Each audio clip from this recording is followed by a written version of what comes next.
Hi, I am Dr. Disha Chopre, consulting homeopathic cosmetologist. Welcome to our winter hair care series. आपल्यापैकी कुणाला नको असतात की आपले केस glossy, silky, shiny, frizz free दिसायला पाहिजेत आणि हे सर्व पॉसिबल होतं ते म्हणजे सॅलॉन ट्रीटमेंट्स जे असतात, जसं की स्ट्रेटनिंग झालं, पमिंग झालं, स्मूदनिंग, केरॅटिन, ज्या काही ट्रीटमेंट्स सॅलॉन ट्रीटमेंट्स असतात ह्याने आपलं जे ड्रीम गोल असतं की silky, shiny, healthy, frizz free hairs आपल्याला मिळायला पाहिजे हे अचीव होत असतं. पण तुम्हाला माहीत आहे जेव्हा ह्या ट्रीटमेंट्स आपण करत असतो तेव्हा ह्यामागे काय हेल्थ रिस्क असते किंवा आपल्या केसांसाठी ह्या किती डेंजरस असू शकतात. तर जेव्हा तुम्हाला ह्या ट्रीटमेंटसोबतचं जे काय ग्लॅमरस लुक जे मिळतं ते तर आपल्या प्रत्येकाला हवंच असतं, पण यासोबतच आपल्या हेल्थला काय यापासून धोका तयार होऊ शकतो किंवा ह्या प्रोसेसच्या दरम्यान जे काय केमिकल्स यूज करत असतो यापासून आपल्या केसांच्या त्याचप्रमाणे आपल्या बाकी अदर हेल्थला सुद्धा किती प्रमाणात नुकसान होऊ शकतो याचा तुम्ही कधी विचार केला आहे का?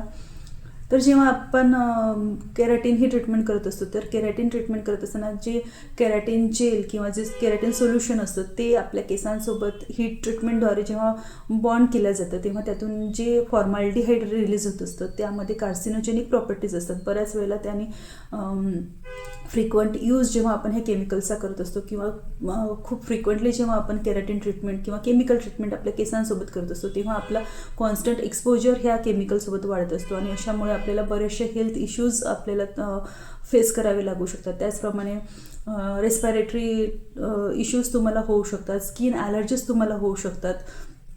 बऱ्याच वेळेला ह्या कार्सिनोजेनिक प्रोडक्ट्समुळे ब्लड किंवा अदर टिश्यूजचं कॅन्सर होण्याची सुद्धा पॉसिबिलिटी असतात जेव्हा तुम्ही खूप फ्रिक्वेंटली ह्या केमिकलला फेस करत असता अशा वेळेला. त्याचप्रमाणे जेव्हा तुम्ही डाईजचा वापर करत असता किंवा जेव्हा तुम्ही कलर करत असता केसांना तेव्हा तुम्हाला एक ग्लॅमरस चेंज, रिफ्रेशिंग लुक तर नक्कीच मिळत असतं, पण ह्यासोबत जेव्हा तुम्ही केमिकल डाय किंवा अमोनियायुक्त डाय किंवा हायड्रोजन पॅरॉक्साईडचा त्यामध्ये जो वापर होत असतो यामुळे तुमच्या केसांचं स्ट्रक्चर चेंज होत असतं, केसांमधलं प्रोटीन्स कमी होत असतात किंवा तुमचे केस ड्राय, फ्रीझी, ब्रिटल बनत असतात. म्हणून जो तात्पुरता जो ग्लो किंवा ग्लॅमरस जे लुक असतं तुमच्या केसांचं ते तर तुम्हाला नक्कीच फॅसिनेटिंग वाटत असेल, पण त्या ट्रीटमेंट्समुळे जे परमनंट डॅमेज तुम्हाला पाहायला मिळतं तुमच्या केसांचं ते कधीही भरून न निघणारा जो लॉस होत असतो तुमच्या केसांच्या स्ट्रक्चरचा तो तुम्ही ह्या ट्रीटमेंट्स अवॉइड करून नक्कीच किंवा ट्रीटमेंट्समध्ये जो पिरियड असतो किंवा जो फ्रिक्वेन्सी आहे त्या नक्कीच कमी करू शकता. तर नेमकं काय चुकतं आपल्या ह्या ट्रीटमेंट्स करताना होतं काय की आपण बऱ्याच वेळेला एक किंवा त्यापेक्षा जास्त प्रोसिजर्स ज्या असतात, ज्या ट्रीटमेंट्स असतात त्या ओव्हरलॅप होत असतात. जसं की स्ट्रेटनिंग आणि कलरिंग सोबत केलं जातं. यामध्ये केसांना जे डॅमेज होतं ते न भरून निघणारं असतं. बऱ्याच वेळेला केसांना डीप कंडिशनिंग केलं जात नाही किंवा सॅलॉनमध्ये प्रॉपर व्हेंटिलेशन नसतं. बऱ्याच वेळेला आपलं कॉन्स्टंट खूप जास्त प्रमाणात फ्युम्स ज्या निघत असतात ड्युरिंग प्रोसेस त्या कॉन्स्टंट इनहेल्ड होत असतात आणि अशामुळे आपल्याला अदर हेल्थ इश्यूजला सुद्धा फेस करावा लागू शकतो. केसांचं डॅमेज तर बऱ्याच वेळेला भरून निघेलही, पण ज्या तुम्हाला हेल्थ इश्यूज या फ्युम्समधून क्रिएट होतात हे कधीही भरून न निघणारे असतात.